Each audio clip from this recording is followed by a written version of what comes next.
Yeah, thank you, Professor Chattopadhyay. I am Mr. Ritendra Roy from the Department of Visual Arts.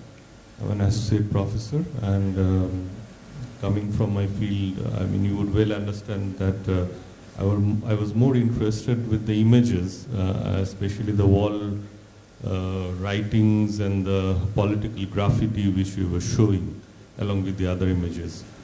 Now, I was interested to hear a few words, I mean, because since you have been, since you have spent quite a number of years in the USA, and you might have seen the political graffiti that have existed there, and also you might have watched it here also.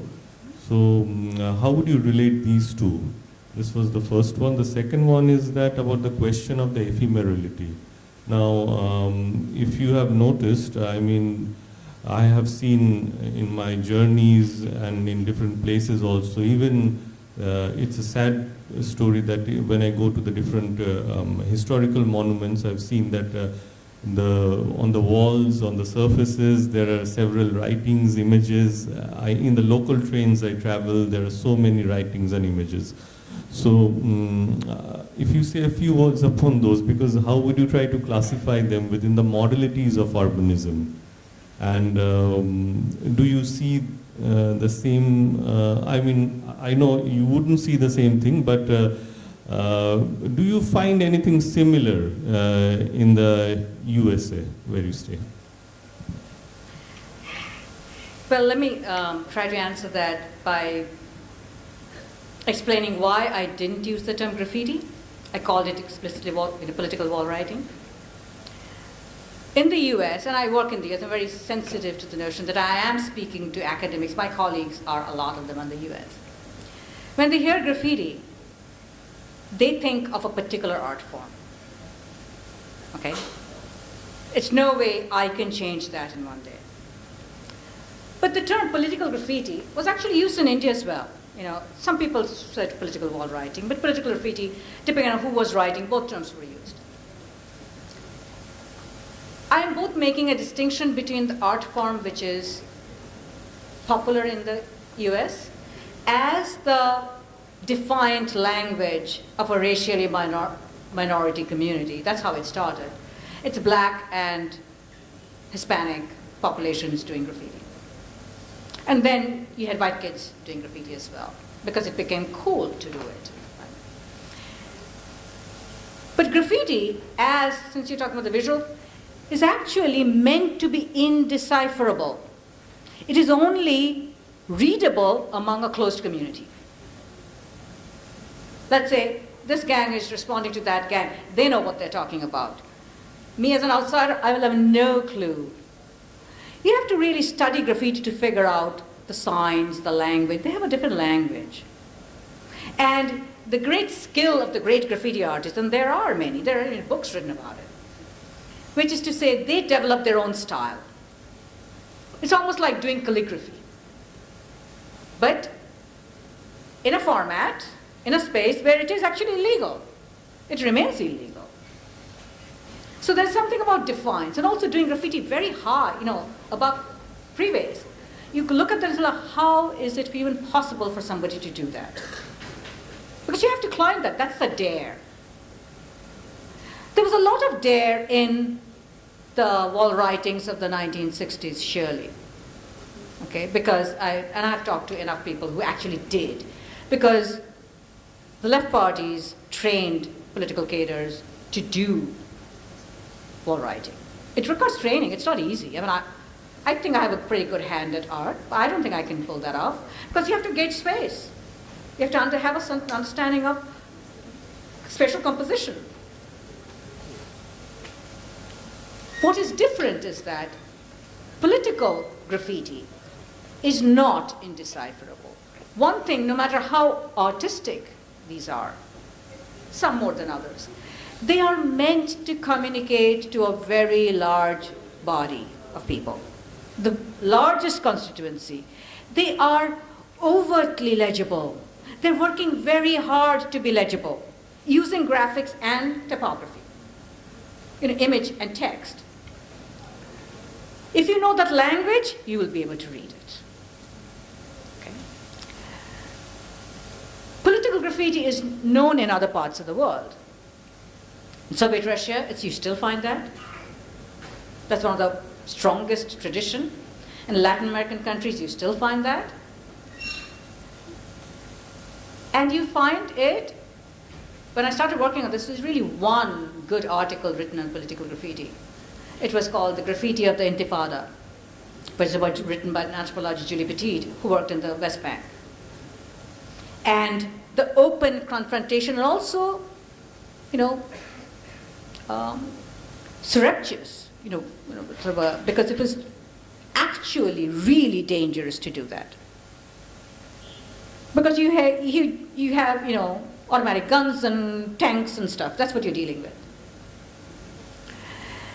But what she found that it's not being played that the Palestinians speaking with Israel, Israeli soldiers. That's not real. It actually was a form to speak between the different Palestinian groups. So it was a kind of a public forum where you inscribed, it would be routinely whitewashed by the soldiers, and we'll read it in again. There certainly, but it was also a great desire to communicate to not just your opponent, but your larger body of people. That's why I chose intentionally not to call. Political graffiti does not exist in the US. However, you can say all graffiti is political. Fair. And of course, when these young men and some women, and some of those artists are no longer very young actually, they're speaking to social issues, real social issues. So they are political, but they are not in terms of, like Democrats and the Republicans are not painting walls. That's what I mean. Okay. And that has also something to do with the fact that, let's face it, all the political debate is going on. There is no viable third party. Whether we like political graffiti in India or not, it does speak of a very vibrant political culture. And it has a great tradition. What I started doing, I was absolutely entranced by Chitrabani's collection. That's the only space you can find that. It doesn't exist in newspapers. And I scanned a lot of newspapers. There were some debates, but no image. So if you can catch, let's say there's somebody giving a boktrita. If you can catch some image behind the person, but that is not the object. So I'm deeply grateful to Chitrabani for having commissioned this, among many other things that they did. What interested me is that it was clearly recognizable both as a means of communication, that's what they are interested in, and also as an art form. And I'm very, convinced of the fact that when these photographers are looking at it, they saw something in particular. So I'm seeing it through their lens. I don't have any sort of unmediated access. I remember a lot. But, we all remember many of those. Okay. But there is something that is, I think, unique. And the graffiti of the Intifada, with Julie Petit, it's actually, in terms of design, they're actually quite different. They're not similar. So in terms of, when I did mention to the Honorable Vice Chancellor that I'm not an art historian, but I do live with art historians, so to speak. I was the chair of the art history department. In other words, I am very, very observant about the actual visual character. And there's a difference in terms of the calligraphic quality. How you hold your brush, how you conceive of space. So it is a distinct tradition. And again, as a society, whether we like it or not, I think we lose something by banning it as a cultural form. At the same time, I will admit this, from at least the mid-1990s, political wall writing has become completely banal. Find in different, wall surfaces like the train compartments, or even sadly in different right. Okay. historical monuments. And there's another point I think I would like to point out is I would just like to know whether, because here we know there is an imposition of regulations. I mean, the Election Commission had brought about it, I mean, almost like 8 or 10 years back, if I'm right.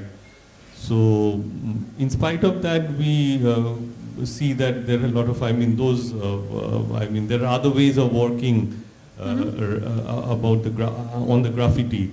I mean, breaking the rules. So, does that happen in US also? Well, I don't think so. And very simple answer is no. But the more complicated answer is that when I'm talking about ephemerality, what also interests me is that, why are we so obsessed about the political wall writing when we know even writing on the walls by charitable institutions, by actual institutions or cultural institutions is rampant in Kolkata. There used to be one of my favorites, it's in front of Prof.Swati Chattopadhyay's house, the house in South Calcutta. On the wall, there used to be part of his text, prose, was written as a wall writing, as a kind of a appeal to the community. Desher Kaj and all of that. Desh Seva. It is actually gone now. Now they've replaced it by a kind of a neon-esque sign. And where I live there, Golf Green, the entire long wall against the golf club is littered with none of them. And now actually I see actual graffiti there, which I was not there before. And then there are these mostly charitable organizations, using the wall space. And then there are film posters, right? The muralists, and here I just use the term muralist when describing the graffiti in the US, they desire permanence. That's why they chafe against the cops, the state, the municipality whitewashing them. They desire to retain it as a canvas, as if it's a canvas. That's why it had so almost effortlessly translated into museums as artwork. It's almost like, in hindsight, it's all Jackson Pollock. Okay? In here, I have never heard anybody care whether it's been actually whitewashed or not, because it is expected it would be, because it is defunct after a few weeks, months, whatever. So ephemerality is the essence of political wall writing here. And what it does is that it challenges the permanence of that wall in a way that is very different from the practice in the US. And I suspect in the Russian Federation, I was going to say USSR, as well. Because, and that has something to do with all these, whether you look at Mexico or Argentina or India or other parts of the world, if there is a tradition of political graffiti, they're fundamentally different. What you're talking about is that sort of what we would think of lazy inscriptions on things, somebody loves somebody, right? We have all seen it, right? That too is ancient. In Pompeii, the city which was burned to ashes, they found graffiti. We get the word graffiti from the Roman. Okay. So, and they were just what I call, the banal, silly graffiti. At the same time, they had a great tradition of muralism and wall paintings. So, we may or may not like it, but if there is a tradition of muralism, political wall writing, you will have the careless inscriptions as well. Well, which, yeah, they do something to the materiality of that object. And sometimes they're disrespectful, yes.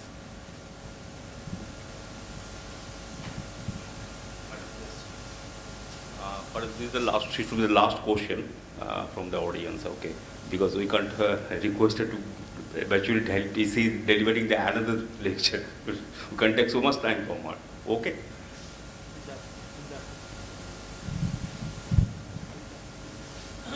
Yeah, this is going to be the last question. Thank you. thank you for the wonderful paper that you presented. I was just slightly struck by the use of the word vernacular, not because of the fact that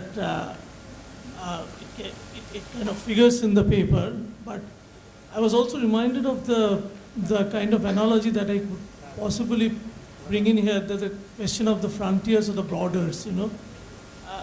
The way you were talking about the modalities of city governance, and I was wondering if by vernacular would you mean a space outside of that state's immediate surveillance? And in that case, like all borderlands, you know, where state often confronts rationalities other than state's own, is it something which always seem to kind of lie outside of its confine, or it's something which gets eventually inscribed into state's own rationality of organizing that space, which eventually becomes the way in which Kolkata urbanism unfolds, you know, where vernacular becomes also constituent of the way state often organizes that space, the pandals or the scaffolding, you know, in a particular place, which eventually kind of, you know, gets kind of a signature in that particular area, you know, that this particular road, this thoroughfare belongs to this particular pandal and so on and so forth, which gets sort of inscribed into the state's imaginary of how this space is eventually then becomes governable. One could use it for that purpose. You know, spaces outside the state or in the sort of the penumbra of the state. One could think of that. I'm using it for a slightly different reason. One is that if you go back to the meaning of vernacular, it means slave in the master's house. That's what vernacular means. Okay, the vernac, that's the root. In other words, the vernacular, let's think of language. That's where we mostly use the term vernacular. The vernacular is the spoken, the colloquial, the local. It is not the official language, right? And in this country, we have a particular history of that with English and the vernacular. That's how it was, the whole language politics was constructed in terms of education, actually, right? I'm also using it, keeping that in mind, but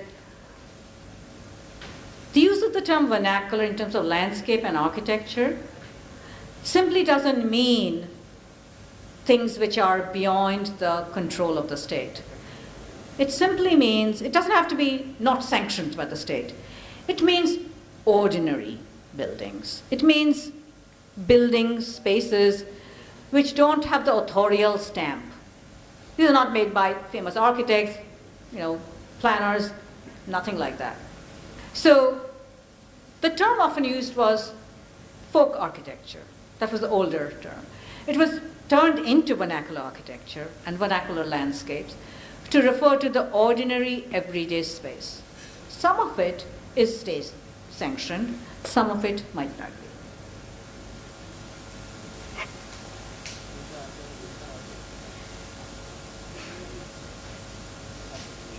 Thank you, Professor Chattopadhyay. I thank you once more on behalf of the University of Kalyani for being with us and also responding to the various types of queries from my colleagues who are present here. I thank you once more. May I request our registrar to extend the vote of thanks? Thank you, sir.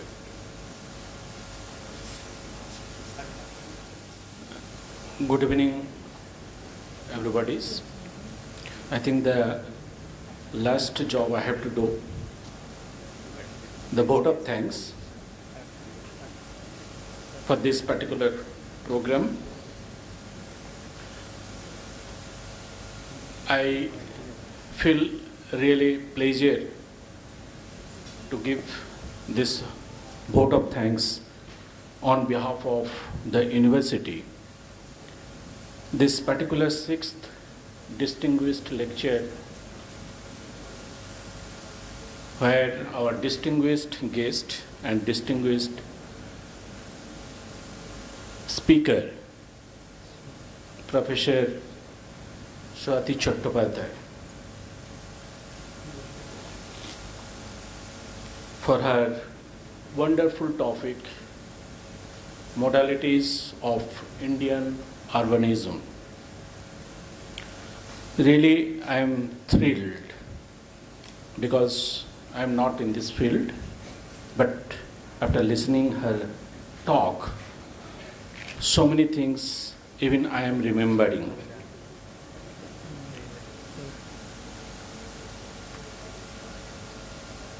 Simple things, ultimately she has concluded aesthetic sensibility of the people. I think we are lacking behind for that. And as a result, all this chaos. Madam, this University of Kalyani is really honored for your kind presence and wonderful talk on this particular topic. The knowledge sharing on cities, especially in Kolkata, Calcutta, in addition to Delhi and Bombay, what you have mentioned in your lecture, in respect of the civilization, public spaces and its uses, publicness, making use of, rather proper use of such public places, and what to do and what not to do in public places, urban development, promotes capital interest, increasing private space with decreasing public spaces, and as a result, publicness is hampering. In your total lecture, you have mentioned so many terminologies, space of, starting from space of empirical space, presidential architecture, legible space for commercial aspect, from empire rule till today, writing in the public worlds for various reasons, including the political parties. One interesting term also I have learned today, visual pollution. I never heard. I have heard air pollution, I have heard sound pollution, visual pollution. Really, it has opened my eyes also. Madam, really, you are great.